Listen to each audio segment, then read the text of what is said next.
The question before us is, should we introduce mental health sessions during the day? Would anyone wish to speak in favour of the suggestion? This is a school parliament. Pupils get to talk about things that matter to them. Would you have to give up all your break time or miss some of your lessons? These guys help with decisions about how to run their school, but the UK Parliament make decisions about how to run the country. And that all takes place here, a building you might recognise, the Houses of Parliament.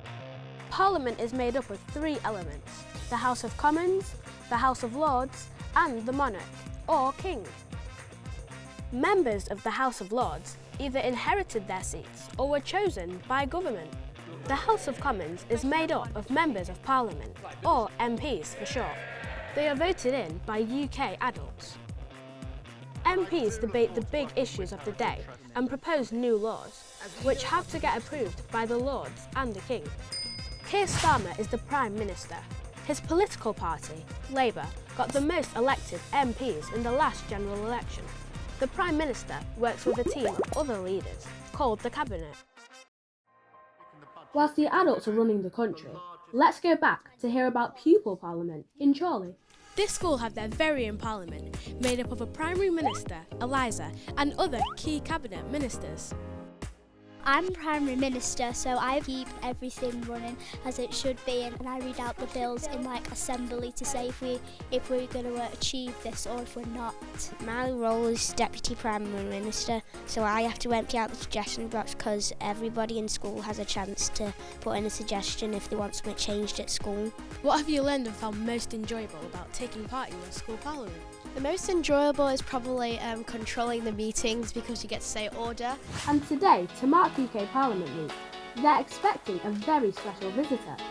Oh, all right. That's Sir Lindsay Hoyle. Order, we start with... He's the Speaker of the House of Commons. He's responsible for the smooth running of Parliament. He tries to make sure all members of Parliament are able to speak, and he's also kind of a referee during debates. That means he's not allowed to take sides.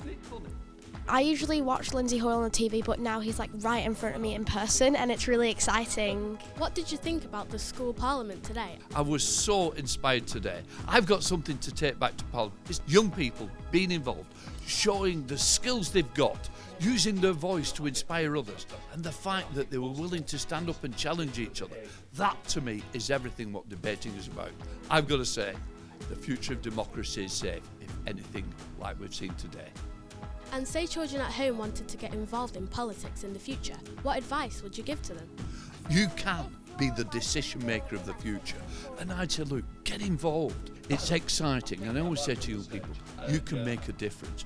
You can begin to change the landscape, whether that's locally in the local council area. Aim high. Aim to become the Prime Minister. Aim to become the Speaker. To speak a verse.